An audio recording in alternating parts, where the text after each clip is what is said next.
Hello, hello. Welcome to Jessica Payne Live. I'm your host, Jessica Payne.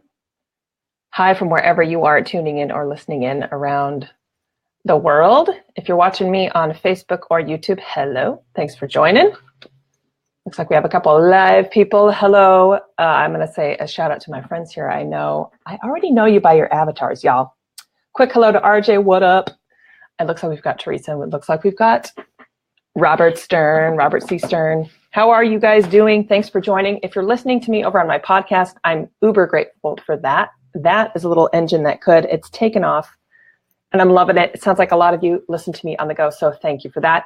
If you have any information on the show, I always forget to mention this. I'm going to mention it right now. You can always visit jessicapayne.us/live or just reach out to me via whatever channel you are tuning in right now.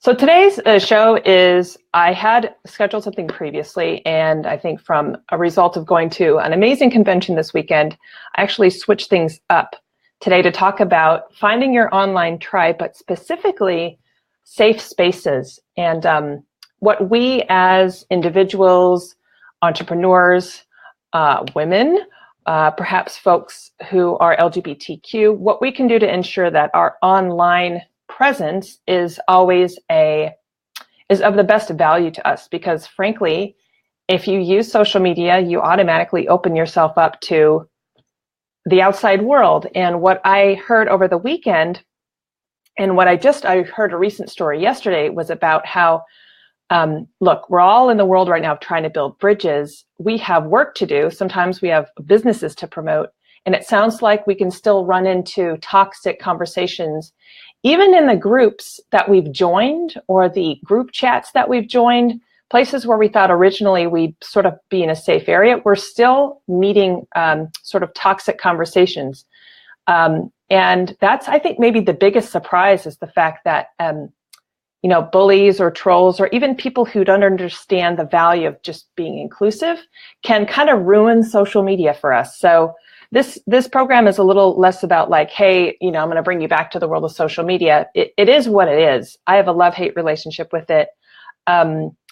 So I wanted to really open it up to the discussion. RJ, Theresa, Robert, if you have thoughts on this, I'm actually really dying to just kind of share yours. But that's what today's show is about. And my goal is like, hey, can we be a little bit more conscious about every second we spend on social media?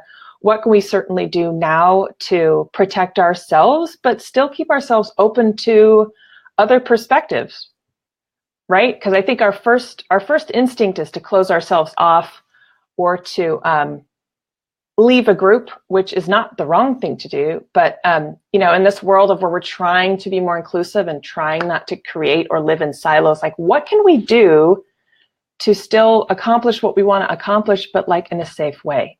Does that make sense? Awesome, possum. Hey, Robert, you're saying, hey. Robert, you might have thoughts on this as well.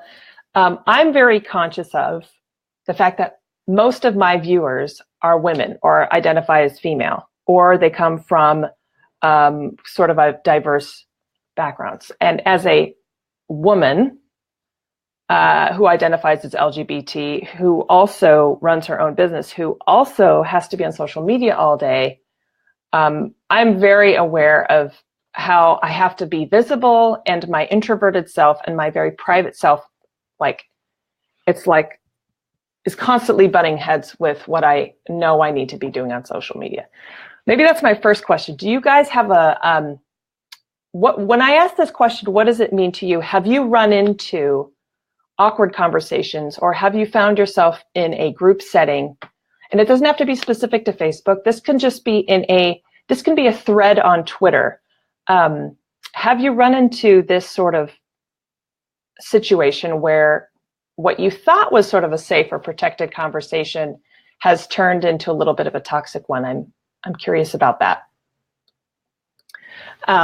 So I think I was trying to think of do I turn this into a tips thing? And I'm not going to pretend to be an expert on this, but maybe I can share a couple of things that I've recently started to do to ensure that, look, when I'm on social media, it's of the best value to myself, the best value to other people, and what I've done. I think the first thing you can do obviously is, and I think all of us have learned to do this, especially with like the Facebook scandal that's going on around and everything. I think everyone's being forced to kind of look at their settings and look at their privacy and maybe comb through their existing relationships. So whether that's, and maybe that's where I recommend you start. So if I had a tip,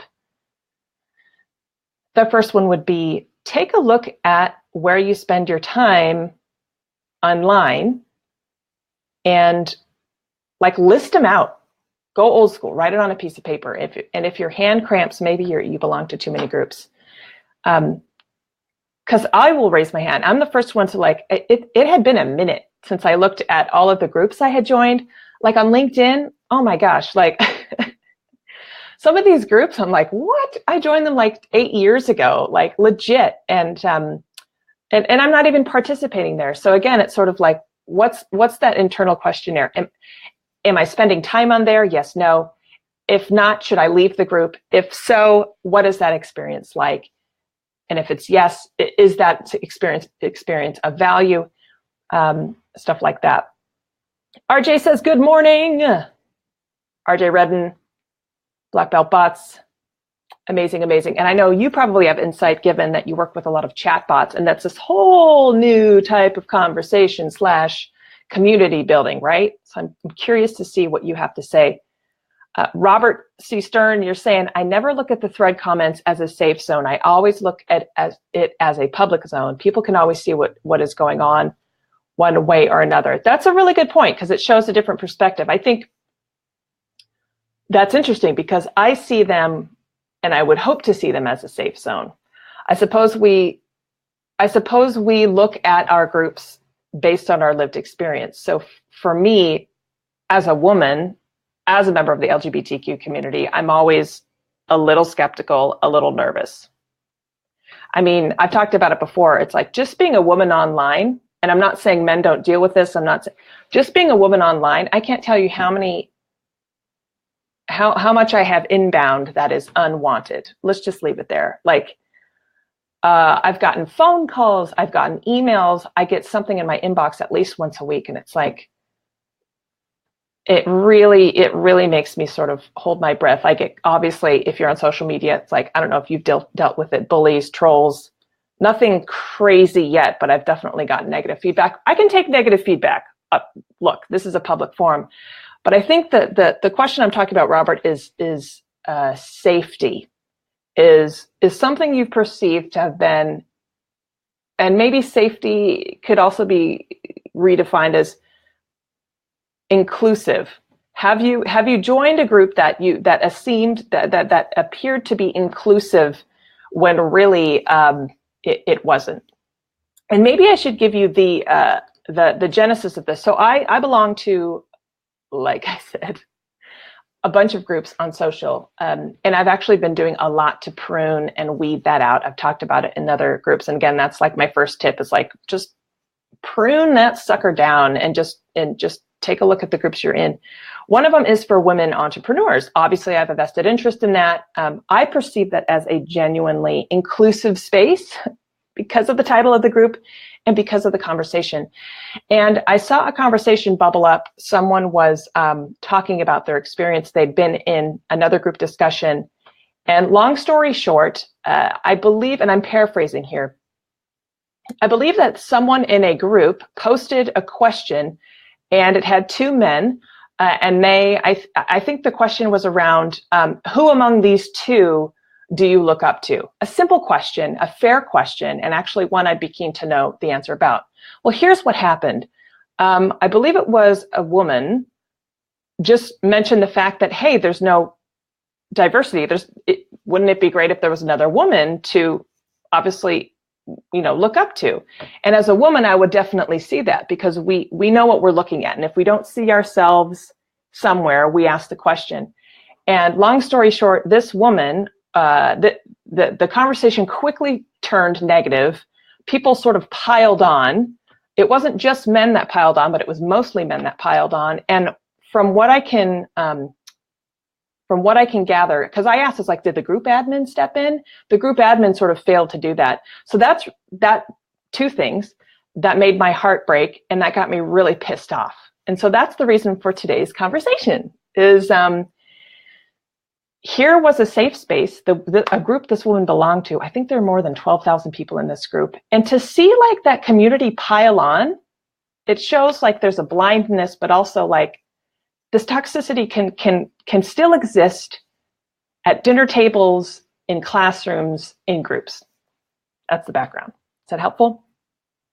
I'm actually really curious your opinions on that.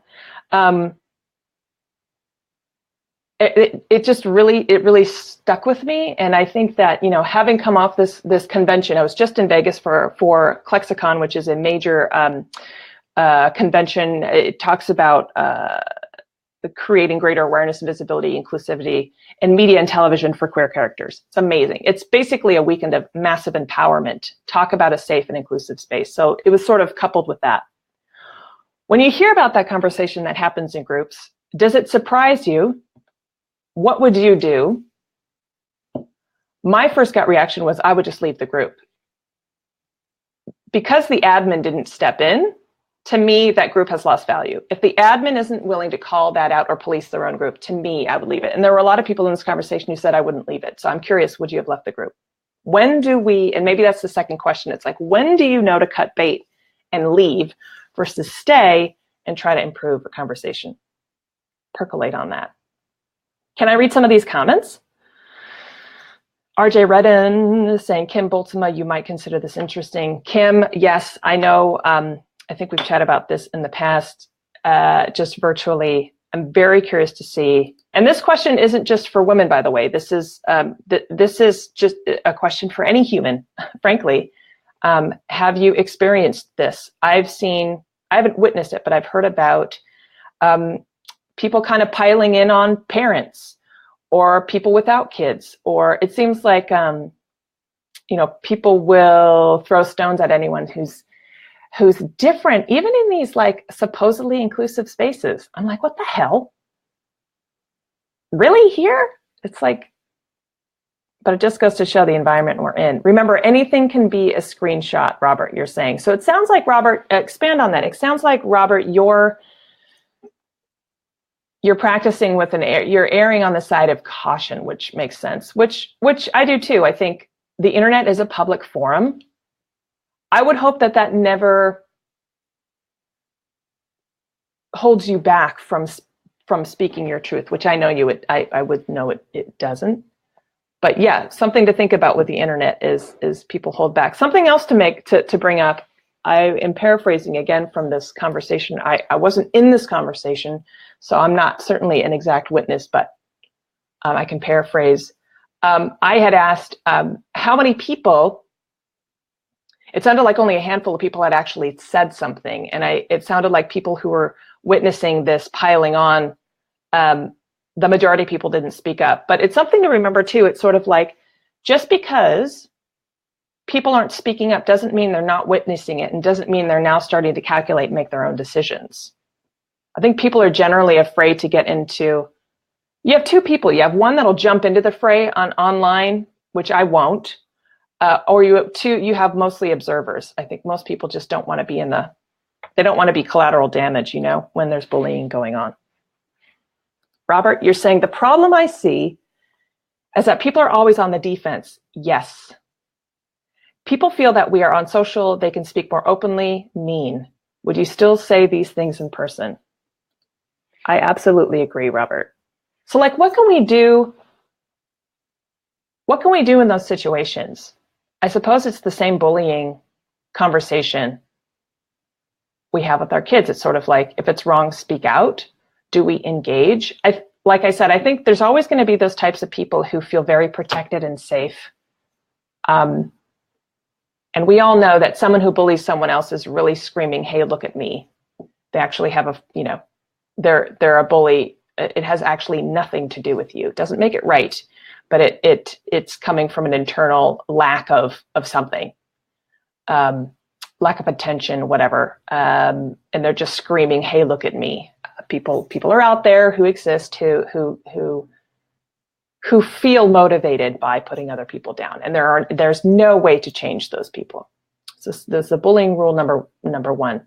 But when it comes to that middle ground, what if it's someone that you know or you've chatted with in a group, and all of a sudden their bias shows, or their, I'll talk to my friends and I'm like, my privilege is showing. Like, I'm very conscious about, always trying to meet people where they're at.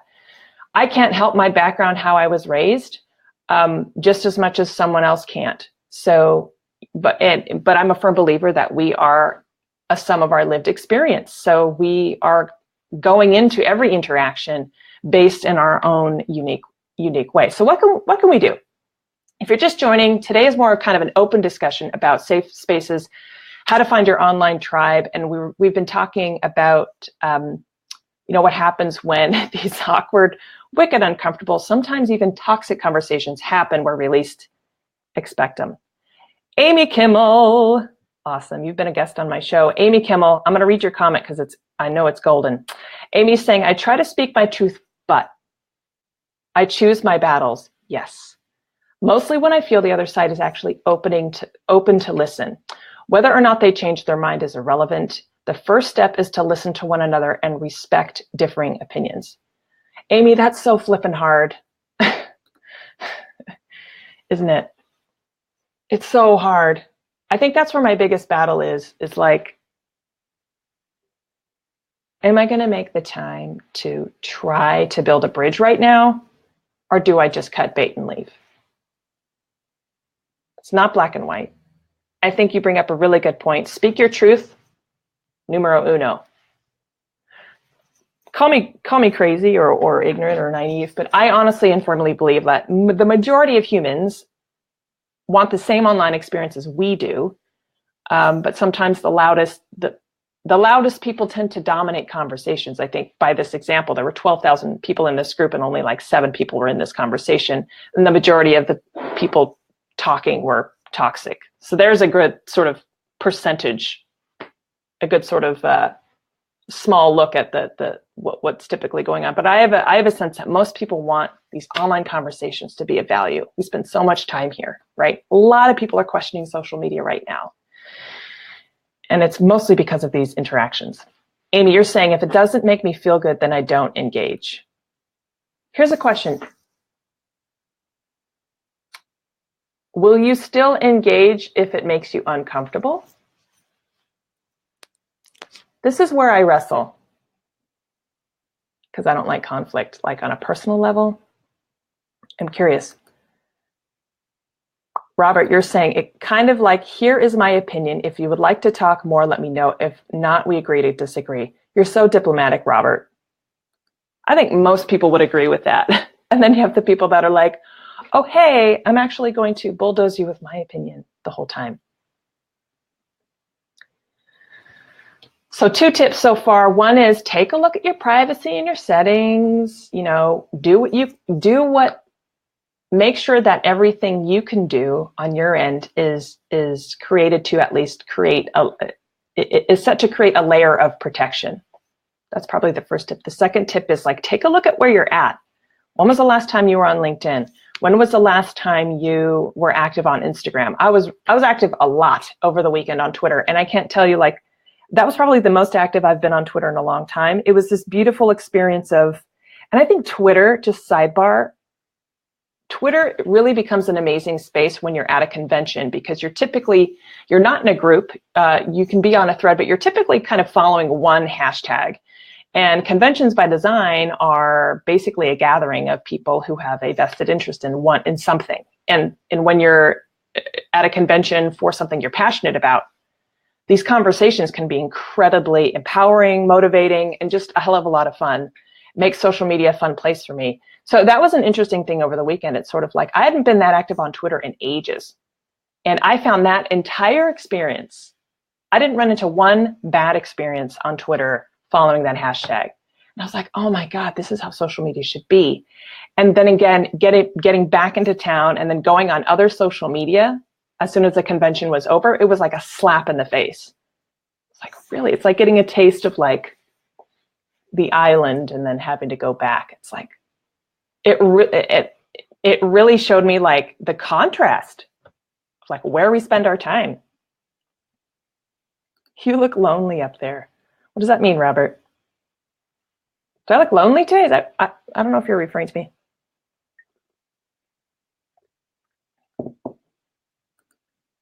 Amy's saying, but I let the other side know I'm listening to them as well. Yeah, you have to show compassion, right? Here's the thing. I think people just want to be seen and heard. They just want to be acknowledged. I've gone into conversations where there's been a misunderstanding. So here's a good example, because I am not perfect. About a year ago, I tweeted, I'm a big fan of like Cara Delevingne, and she's a model, a big advocate for the queer community, just a really cool person. She's kind of a millennial. She's an advocate for I think the good, and she's really eclectic, and she'll be the first person to like share stuff. She's an advocate for mental health, whatever. So about a year ago, I tweeted, Cara Delevingne did something really cool, and I said, she's my spirit animal. I got tweeted back by someone who was like, you really shouldn't use that. And they kind of schooled me on, like spirit animal, First Nation, Native American, don't be throwing that phrase around. And you see that on t-shirts and stuff. And I felt like crap. I felt horrible. I immediately tweeted back. It's like, I'm sorry. It wasn't meant to hurt anybody. So, and I, lesson learned. And what could have turned into like me being on the defensive of like, I can say whatever I want, free speech. I immediately realized that, look, that wasn't the right thing to say. I'm not going to say it going forward. But the other person was really compassionate. Like he came in hot and strong, which is fine. I understood immediately where he was coming from. And we had a couple of tweet exchange, and that was fine. And he backed off, and actually he was pretty kind. And then he moved on. That conversation could have been really bad, I think, for both sides. But I think humility goes a long way. Like you said, Amy, it's like, let them know I'm listening. And he understood. I was like, yeah, that was the wrong thing to say. Right. Oh, Robert, meaning you want company. Robert, you can come on the show if you want. Talk about safe spaces. If you're keen. You know I always want company up here. Talking about safe spaces. Would it be helpful to... maybe it'll be helpful to talk about where we can gather is changing. That's really interesting. And our safe spaces, or places where we can find our tribe, is ever evolving. It used to be, the obvious thing I think is just a closed group. These used to be like, remember listservs back in the day, then email chains, then chat rooms, then even WhatsApp group chats. Remember BBM threads, chains, and then even text groups. And now it's kind of specific to each channel, which is really interesting. But people still gather, and people still run into these types of conversations. I think it's really, really interesting how what you perceive as something as private is actually still open. I think it goes back into what you were talking about earlier, Robert. Like I had deep conversations on Twitter during this convention, and it was all public because it was around a hashtag. Really, really interesting. It's also interesting too how different generations define privacy. Like younger generations will look at privacy completely different than older generations. Certain generations will share more and be like, that's I don't really consider that necessary for me to keep private, versus other generations would never sort of talk about it. I think when you see certain conversations around mental health or around especially younger generations talking about their personal lives, it's like the conversations on Twitter are amazing, versus older generations would necessarily choose a different avenue or just not talk about something at all. Again, we are the sum of our lived experience. It's interesting what we feel we should protect versus not. It's really interesting. Robert, I'll send you a link. So we're talking about safe spaces, finding your tribe. Here's a question. Where do you gather? Is there a group, thread, hashtag that you love the most? That's your favorite gathering group. And for the purpose of this, show today. Like, it doesn't have to be online, although it would be nice to do that. I'll think of mine. Well, obviously I have to say my page is probably one of my favorite gathering places. I follow a woman entrepreneur group and a women filmmaker group. Those are probably my favorite. I'm not a filmmaker, but I'm a content creator.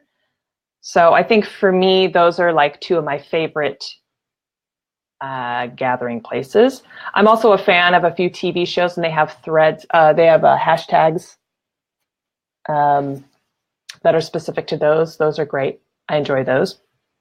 Amy, the other side to that, at what point do we take responsibility for our own reactions, and what offends us, and stop expecting others to change themselves and what they say? Like the spirit animal thing, your attention was a good one. Exactly that. That's like, I think we're the biggest, where we wrestle the most. And this is online, and this is at dinner tables. Like, I don't know, raise your hand if you have family members who didn't vote the way you voted. I don't know. Probably. And how difficult is that when we have to gather like around the holidays? It's like, how difficult were the holidays for you this year? Raise your hand. Rate that 1 to 10. We are having these conversations, these uncomfortable conversations, where we really have to question our own reactions. To your point, Amy, very close quarters. I think that's my biggest thing I have to wrestle with. It's like, these are people that I grew up with, that I respect, older generations, or even just peers. And sometimes I'm just sitting there blinking, and it's like, I have to try to, like, it's to your point, Amy, it's like, at what point do we take responsibility for our own reactions? And I've caught myself too. It's like, I'm no sage. I'm certainly no guru, and I don't have all the answers. That's tough. That's tough.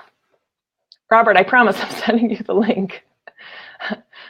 Amy's just hit me up with some great points. I want to like celebrate that. So yeah, a question for you guys. Where do you have a favorite group, thread, hashtag, gathering? Maybe it's a tweet chat. You know, and you don't have to look, anonymity. There are a couple of groups on here that I'm not going to reveal that are private and closed that I belong to for a personal reason. And they are massively supportive. There are a couple, and thank God for that. And a couple of them are on Facebook. So I have about a handful of a few that I really, really love. So for me, I would say Facebook is probably a place where I find the most value in terms of my inclusive spaces. And then around certain moments of time, like Twitter over the weekend for me, around a hashtag, no less, it's like wicked, wicked, wicked inclusive and safe. But I'm curious, like, what are your favorites? Maybe you have a private Instagram profile. I don't know. Tell me. Theresa, I was the odd man out. Expand on that. Teresa's saying, I was the odd man out. I think it's a shame that we have to tame our points of view because we've lost the maturity to have discussions. Preach. Teresa, seriously. And I'm not like the best orator.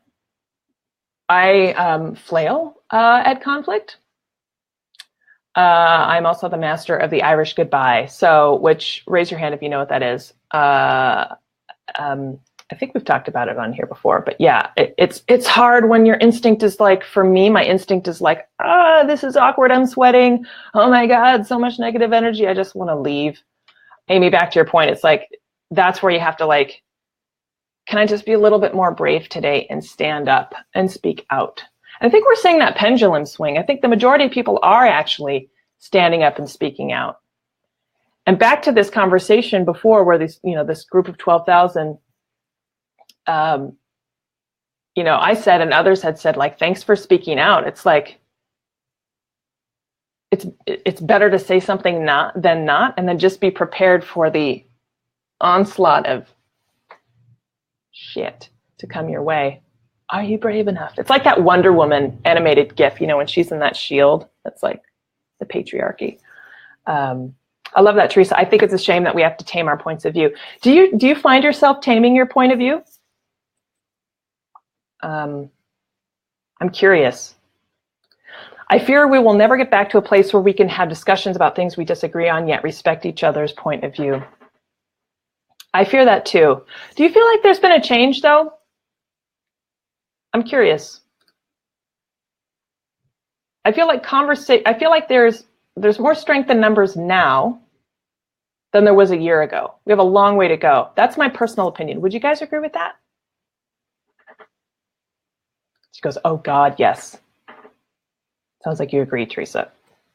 Again, if you're joining me live, thank you. If you're just coming in, maybe catching the tail end of this, today's topic is about finding your online tribe. We're having an open discussion today about, what do we do when we find our safe spaces or places where we expect to be kind of inclusive, places where we choose to spend our time online. What do we do in the face of, these really awkward moments, toxicity, bullies, trolls? Because I think the overarching narrative today is like we are powerful in numbers, and it's scary when the places where we feel we are starting to create a community, or we're investing our time and maybe making ourselves vulnerable, turn toxic. That's really scary. Amy, I find myself biting my tongue a lot, and I just try to send those people love, right? It's like Care Bear stare, damn it. Yeah. Because again, it's like, and Amy, I know you're pretty in tune. You're a self-aware goddess, so you probably sense that these people are screaming for a reason that has nothing to do with you. They just want to be seen and heard, right? Yeah. So where do you step in? Are any of you group admins? That's a question. Do any of you run a group or community where you've seen this happen? And what, if anything, have you done to police it? Teresa's saying, I do agree with you. However, I think that we are so far in corners that we refuse to come to the center of the arena. Yes, we are powerful in numbers, but we are keeping more to common groups and pull people to us. Yeah. I absolutely agree. But I think there's something interesting about your comment just now, Theresa. I think we're now aware of that.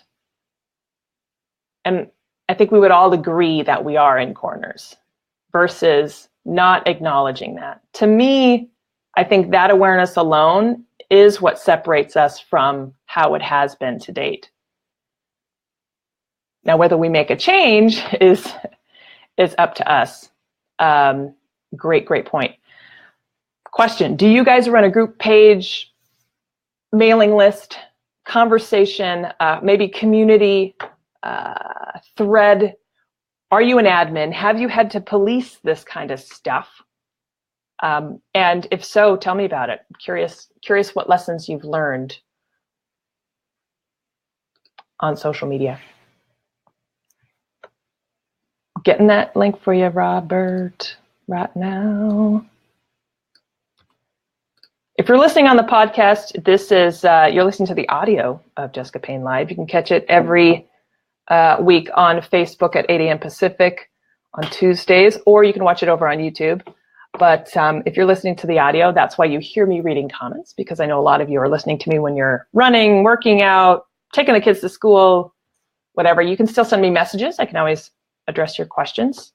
And again, if you want to be a guest on the show, or maybe you've got a question for me, you can always find out more information. Reach out through the channel you're listening or watching it on now, or just go to jessicapayne.us/live, and we will celebrate you and make sure to answer your questions. This is kind of like my weekly office hours in a way. Theresa is saying, but if we stay in our corners, how will we ever unite as a community? Yes. I think that's when we have to make that choice, right? Put on our little bravery hat and speak up and stand up. I have found that most times when you come from that place of compassion, you ask someone to clarify, either the group is going to police it, help you police the conversation, and the person will go away, or not. I think trolls and bullies are people that you can't necessarily deal with if they are there for the purpose of causing disruption. But the people who might, but I think there are more people who we actually can have conversations with, where the opportunities lie. This conversation is interesting, Theresa says, because I do run a group. I run a group that doesn't have a lot of sharing going on, but continues to grow. I feel like people like to observe others' thoughts, but don't like to share. I think that's the key here, especially on social media. Like the word social is in quotes, right? We all behave on social media according to our own comfort zone. So if you're in a group, or if it's like if we're in a crowded cafeteria, it's just like freaking school. If we're in a crowded cafeteria and we see a certain conversation happening, we're either going to chime in or not. It doesn't mean we're not observing. It doesn't mean we're not learning. It doesn't mean we're not going to engage. It doesn't even mean we're not going to talk to the people afterwards. But I think now more than ever, it's like, do we call that person out immediately? Theresa, that's really cool. You do run a group. Okay. Have you had to police people? Have you had to kick people out? Curious. I was called a spammer about a month ago. Wrongly. Someone had signed up to my subscription, so they were literally receiving the content they had subscribed to, and then they called me a spammer in another group. But it was great because the group admin let me know that this was even happening. She has a massive group, and she ended up blocking this person because I guess they had caused, they were just kicking up dust. But it was really awesome because the group admin checked with me and was like, is this happening? I was like, what? And XYZ, we were easy, we decided to, we quickly connected. She discerned that this person was just kicking up dust and they blocked them, and this person was not happy they were blocked. But that to me showed that I'm going to stay in that group forever. It's a gigs artist group here in LA, and I've had guests from it on my show. The group admin is great. She's kind of a badass, and she polices her group. And I was like, that's how you police a group. Yeah. Theresa's saying, I've had to kick people out for posting inappropriate content. I have the same issue on my page, which has caused me not to use it. Theresa, do you have rules posted as an admin to your group? I'm curious. I have some rules posted to my group. Doesn't mean people don't always watch them. RJ Redden is saying, love group admins who are really into curating their community. RJ, you are a great group admin. It goes well beyond policing, but I feel like that's our first line of defense for our group. It sucks to see infighting in a group where you're like, what? We're all here for a common purpose. It just goes to show humans are different, but it sucks to see infighting. And I hate to police, but it happens, right? Because like, what do you do as a group admin when your responsibility is to create ideally a safe space? And that's where that group admin of that 12,000 group, that's where they failed. It's like the fact that you didn't say anything or realize what was happening. Don't waste time in a group like that. Because if the group admin can't see that this conversation is inappropriate or at least open the conversation, then who are they? Yeah. The group is not worth your time. Amy is saying, my place in the world is not conflict. If I had to do that, it would be ugly for all involved. The nice people, I swear, you're like, burn it down. We each have our purpose here on Earth, in Earth School. I love that. And there are people far better equipped for conflict than I. However, I would never stand by and watch certain things happen and not step in.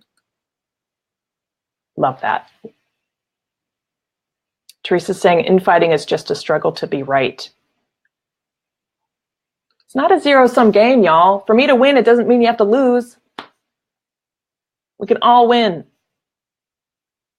Crazy thought. Theresa, you're also saying, I've posted rules, but I believe it's just a doc. Most people don't read it. Yeah, word. But at least you've posted it and you've done your due diligence. I think if you run a group admin, another tip is, if you run a group at all, post rules. It makes it easier to kick people out. So you can say, oh, it's all posted here in the rules. Same goes for your YouTube channel in the community section, which I honestly should do discussion. That's on my next list of things to do. Wherever you gather, or any of your channels where there's a conversation, just post some simple rules. Stuff like calling out the fact that like inappropriate language, vulgar language, and you're out. Yeah. And then people are, if they can whine, you can say, well, it was posted in the rules. Group Admin 101. Yes. All of my people. I'm kind of blessed because I know every single one of you, and you're all good eggs. So I'm just taking a ton of notes, and it's really inspiring to see how invested you are in your conversation in your groups. Yeah. RJ Redden, you run multiple groups, do you not? A couple of Facebook pages. I'm curious if you've had to deal with any of this. She's the flip side of all this. She creates really positive, inclusive, thought-provoking content. Full disclosure, RJ worked with me to create a really cool Facebook Live challenge, which if you're actually curious about what a sidebar, if you're curious how a chatbot works or how to create a live show, like you can actually participate in my challenge. Just, I think just message me the words "I'm ready" in the comments. I'll show that to you. But RJ runs a few pages, and you should check them out because I don't know. I think you just make it look easy, creating positive spaces, right? All right, where are you, Robert? Creating safe spaces. What does that mean to you? What happens when that quote unquote safe space appears not so safe? I don't think, as long as we are humans and more people are able to join threads and groups and hashtags, I don't think a quote unquote safe space is ever going to be without conflict or conversation. I think that's what makes us humans human, right? We have differing points of view. But what I'm saying is, it's like, when do you draw the line between just having a discussion, a debate, and having to actually leave or police? I think we are as strong as our online tribe. Another thing I've sensed, and this came out of the weekend, this was reinforced in my mind in terms of the weekend. So for me, social media for me is a big part of my life because I use it in my business. My vocation is social media strategy, coaching, brand. So I'm in here, at least for the time being, until I go completely off the grid and move to Ojai or Morro Bay and make canoes. I'm here. I'm online, although some days I wish I weren't. But strength in numbers is powerful. Online communities are powerful. I think we're seeing that in the Me Too movement, certainly with the kids from March for Our Lives. We're seeing this groundswell of empowered conversation, focusing on creating a change, come forward once again on social media versus it being just all crap. To me, I think that's where we see the horizon. We can see the potential of what social media could return. That this weekend reinforced for me being at Clexicon was there's sort of the old way of using online and communities, and there's the new way now. It's all about collaboration. Turn to your left, turn to your right. Go deeper into the online communities where you already are. That is where you're going to find some of your biggest invest opportunities. It's not just selling or broadcasting to a group in great numbers, hoping that some will become customers or clients, for example. It's like, no, how can I actually turn to kindred spirits, do some work together to create our opportunities? And that's what I think is going to separate social media strategy going forward than what it has been.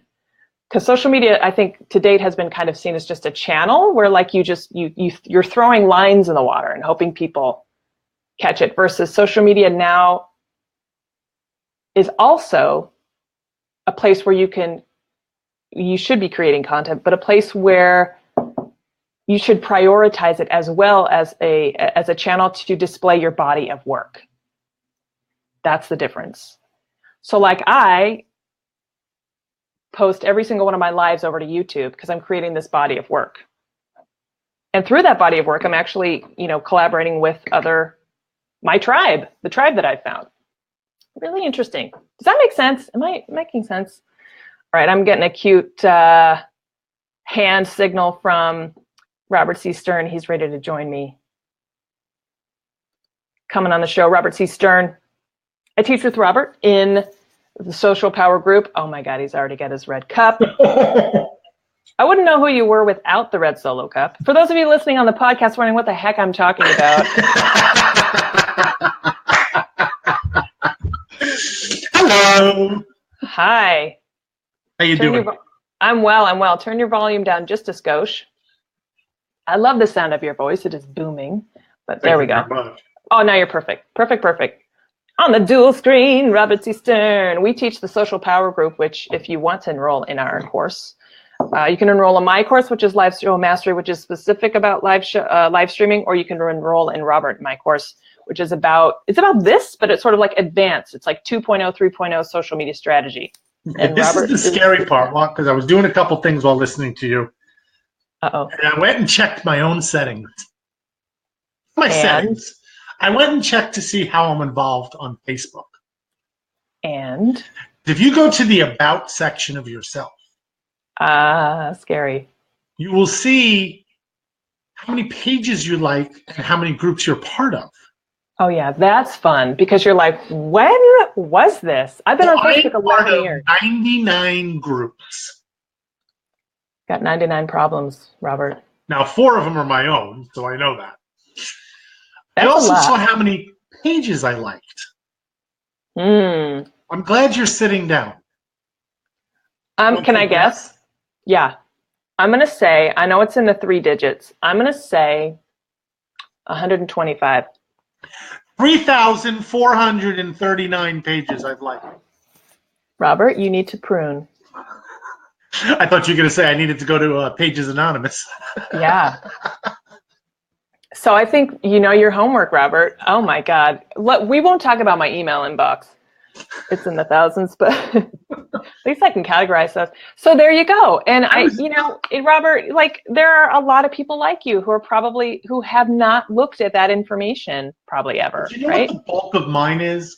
Because of my background with real estate and dealing with so many realtors, when people make their page, they say, hey, come like my page.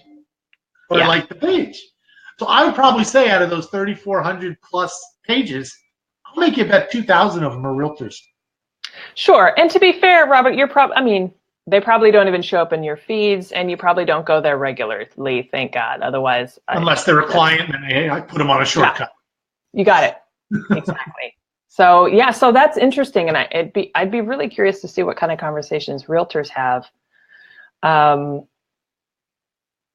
And what kind of vitriol they might be witness to. I think everyone has an opinion about everything, but that opinion is really heightened based on what the subject matter is. I think there are probably people who have very strong opinions about the housing market. So I can only imagine what realtors have to deal with in terms of like, what kind of conversation is this? And who's being targeted? We got a couple of other great comments. Yes, RJ threw a great one up. Jessica's a great teacher. Oh, RJ, Jessica's a great teacher. I'm not, but Jessica is. It's okay, RJ. I'll remember Miss Botbot. You are a good teacher, Robert. I should know. We teach together. I'm just You're just humble. You're humble. Teresa's saying strategy is what I have struggled with. Yes. Theresa, when you say strategy, is this social media strategy or is this more of community based? I'm curious because I want if there's a way we can help you, let us know. Teresa's also saying creating a body of work. I love that. I felt for a long time that I just create content that I'm blue in the face and it just floats in space. Girl, maybe that's our next topic. The fact she admitted that is the first step. That's honestly what we're here for. That is the thing. Creating a body of work, yes. So to bring it back to today's topic, finding your online tribe, I think, for a lot of us, we're looking to scale our business. We're looking for our next client. And one of our biggest opportunities really is, it's not rocket science, turn to your network, but don't forget your network also exists in these groups or on these threads or in these hashtags.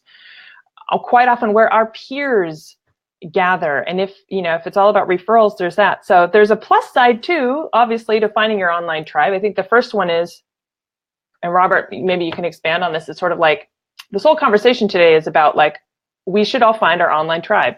It can empower us, but we should make sure that where we're gathering is of value to us, so that, and worth our time and made up of good humans, right? I think the hardest part is also that I'm not just saying the live stream community, because we're part of the live stream community, and there's a real good core of volume of people that are, and we try to all support each other.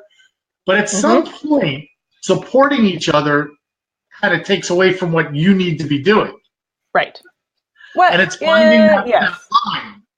It's finding that fine line of, should I jump on and be involved with this, or should I be making calls and doing business? Well, both of them could be working for you.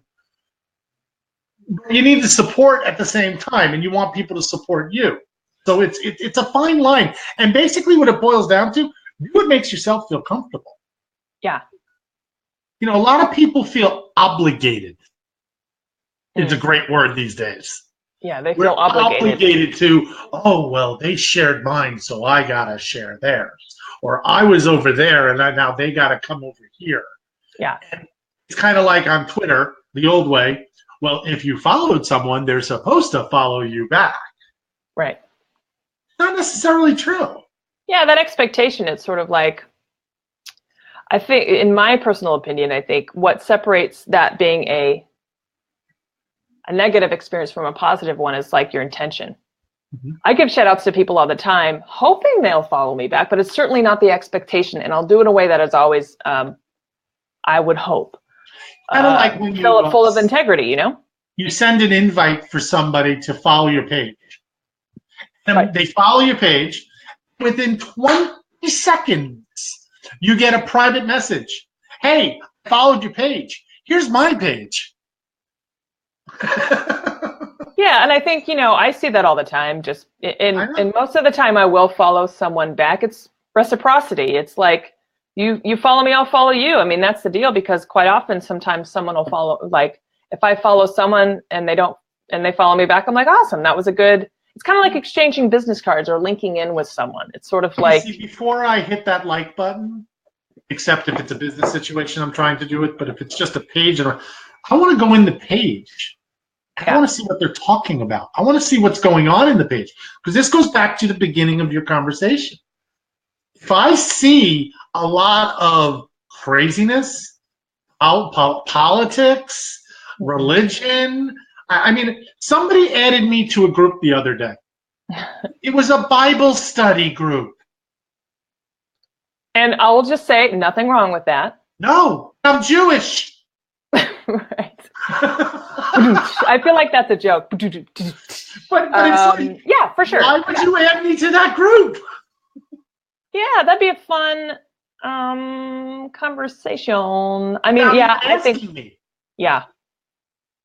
Yeah, I feel like the thing. Yeah. I think Facebook needs to fix.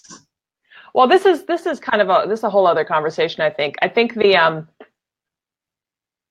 inviting someone to like the group, the person receiving that invite, it doesn't feel like an invitation. You've automatically been added, and I think that's clunky. Be an invitation, exactly. Let me explore.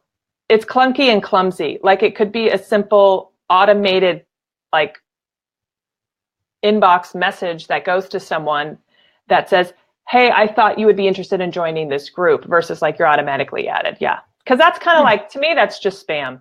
But going back to what you started with, the safety zones and the way people sometimes attack in the conversations and threads.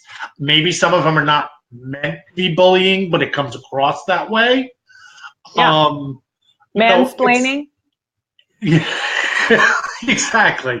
All the time. I'm like, also like, I made that comment. I'm like, people feel because they're in front of the computer and not in front of their face, they can actually go further than they normally would. That's why I like live streaming. Because it's me and you. Well, it's you and me, and we can go head to head on something, but I know it's like it's going to come from a place of respect. But also, like, even if they're not on screen, like we've got people commenting in here that aren't on screen, the fact that we're on screen and it's live and, they know to behave themselves. Or I would hope. I don't know. Can't always.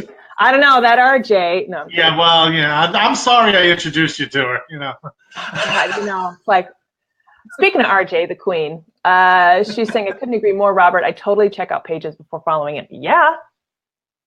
Yep. Yes. Yep. But it's. I mean, I belong to a few of the groups that I belong to in my town groups. Right. I like to keep up on the town stuff, and then there's the dads group, and then I've heard stories in the moms groups, and the town stuff, and the things they talk about. Oh, fascinating. Yeah. Like here in that is such a great point, Robert. It's like, if you ever want to see discourse, follow a local Facebook group. I have one for my community, and like, there are comedians in the group that know just to throw like flaming bags of like, if someone just types the word bike lanes, because bike lanes have been an issue. So sometimes people will just be like, or turning left out of Trader Joe's. Like there's one Trader Joe's here, and if you turn left, you block traffic. So everyone's like, oh, I'm so sorry. I turned left anyway. It's like people, even the inside jokes, but talk about people. Someone will post something, and all of a sudden, very, very quickly, it turns into a whole other hairy animal. And people can be mean, forgetting that we all know each other. So this is a great example. Our town group has about 2,700 people in it. Right, so a lot of you know each other. Yeah, between the schools. Really well. I mean, we have a Livingston town group, a Livingston dads group. Actually, there's 2 Livingston dads groups, and this is a great explanation of it. There's also 2 Livingston moms group. There used to only be one of each. But because the admins, as they said it, were trying to keep it more open, not mean, and not... There are people that turned around and said, this is free speech. I should be able to do what I want. So they went off and made their own group. It happened here too. the fraction, the rebel. They invite everybody. I went into that group because I just like to see what's going on. Yeah, I'm watching them bash the other group. I know. Yeah, it happened here too. Raise your hand, you guys, if this has happened to you. I think that's such a great example to end on too. It's like quite often these quote unquote safe spaces, places where we think will be inclusive, like, oh, hey, it's like 3,000 of my closest neighbors. We all live in the same area, village, town, whatever. Like, well, I'm sure we're like-minded.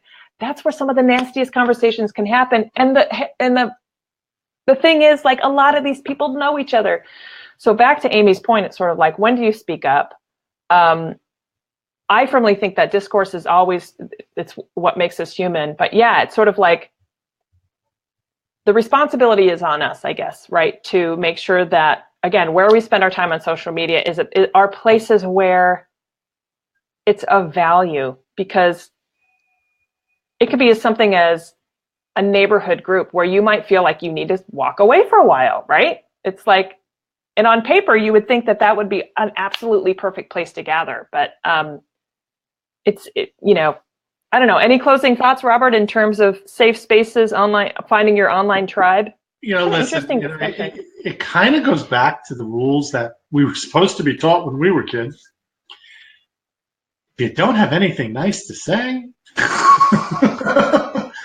Yeah, well, that train's left the station a while ago.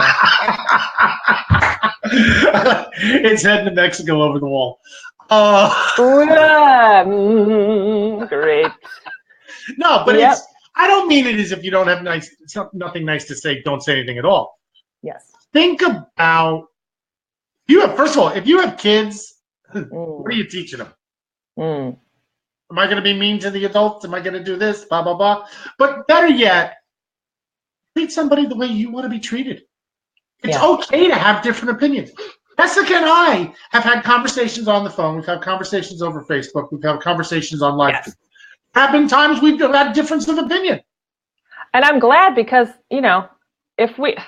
I'm not looking for someone to agree with me all the time. It's like, I think the reason why you and I have and this goes back to the collaborating thing, why you and I are good at collaborating is because you enlighten me on a daily basis. And you do the same. Right. We have a different perspective. Different backgrounds, right? I'm West Coast, you're East Coast. You're Jewish, I guess I was baptized Lutheran. I'm spiritual, not religious. Well, I think I'm going to kind of lean more towards Druish, like the Spaceballs. But that's why I do, and you've seen them in the morning, and I know a bunch of the people here that I'm friends with, they see it also. I do those paper bags in the morning for my daughter. Oh, I love that. The snack bags.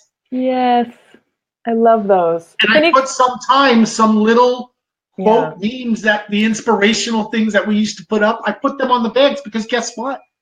All the kids in the elementary school are seeing them. You're a smart guy, Robert. I'm getting them before they get into middle school. Yeah, those are really cool. My mom did little Post-it notes growing up. Oh, today's was one of my best. I know it. Did you post it? Oh, yeah. Cool. You remember Charlie Brown? Oh, yeah. I got Lucy with the doctors in. Oh, right on. Good one. You're sticking with the classics. I love that. Oh, Theresa, she said, I can't start my day without your bags, Robert. Oh, thanks, Theresa. Aww. I only do them on school days. That's the problem. So when school's over in June, we got a problem for the summer. I feel like you could design some for adults. They could be the same bags. Teresa's saying, I saw a segment on the Chew doing the same thing on fruit. Mm-hmm. Yeah. Well, I want to thank everyone for jumping in on today's discussion. It's already at the top of the hour, so I respect your time. Today was about finding your online tribe. We talked about safety. We talked about the value of discourse. We got some great tips from everyone. RJ, Theresa, Robert. Who else joined us? Amy. Corinder joined us. The King, Robert C. Stern. Amy. Who else? I think that is the majority of folks. If you're listening on, and I know Kim was mentioned, if you're listening to this on the replay, I want to let us know. Like, do you run a group admin? Have you had to police people? Are you seeing some of the conversations we were just talking about in your own groups? That neighborhood group example, Robert, I think was golden because I think a lot of us belong to those, or a PTA group. I'm just going to leave it there. And what can we know? Your friends can speak like that. Yeah, like part of it's like pass me the tea and pass me the popcorn. Like I love this stuff, but then other times I'm like, I just can't. So for those of you, a couple of tips. We'll close it with: check your settings, check your groups, make sure you're doing what you can to at least protect yourself, create a layer of defense, if you will, from the outside world, if that is important to you. Take a look at your groups, Robert. Yeah. And do some pruning. It's spring cleaning. And then for those of you, at the end of the day, just ask yourself, am I active in this group? Is it of value to me? Is it worth sticking around? Does the group admin kind of share, at least, are we in agreement in terms of like the type of environment that makes sense? And then turn to your left, turn to your right. If you run a business and you're looking for like the next avenue, collaboration, I can't stress this enough. In these groups is a massive opportunity for you. That's where your online tribe can really help you blossom. So speaking of, if you have any questions about social media strategy, hit me up. If you have questions about the social power group that Robert and I actually teach just message me on the group. If you want to know more about that Facebook Live challenge, I will link to that in my course because I think there's a ton of learning that can be done. But first and foremost, Robert, I'm going to let you go. Thank you very much for joining me. Always a pleasure. Red Solo Cup. Robert C. Stern, you guys, if you don't follow him on Facebook, do so because he's an awesome guy. I'm going to give you a wave, Robert. I'll talk to you soon. Sounds good. All right, bye-bye. Bye. So thanks again, you guys. If you're listening to me on the podcast, make sure you subscribe. If you're watching me on YouTube, subscribe because I'm going to be dropping some exclusive content for you guys. And if this conversation was of interest to you and you want to come on as a guest or you have a question about it, let me know, because I think in between all of us spending all this time on social media, probably for a business purpose, we're all humans and we have to make sure that we look out for each other. Yes? How's that sound? Last PSA, if you do live stream, don't live stream and drive. Just going to leave that there because we value you on this planet and we need you to stick around. and create safer roads for people. Thank you, Theresa, RJ, Amy, Robert, who am I missing? Carinder, Theresa, thank you so much for joining. And again, if you're watching on the replay, thank you for joining. For more information about my show, Jessica Payne Live, go to jessicapayne.us/live. Otherwise, I will see you live next week, Tuesdays, 8 a.m. Pacific, and of course, always across social. You guys have an awesome day. Happy live streaming, and make sure that your time on social media is a safe one. Bye, y'all. Thanks for joining.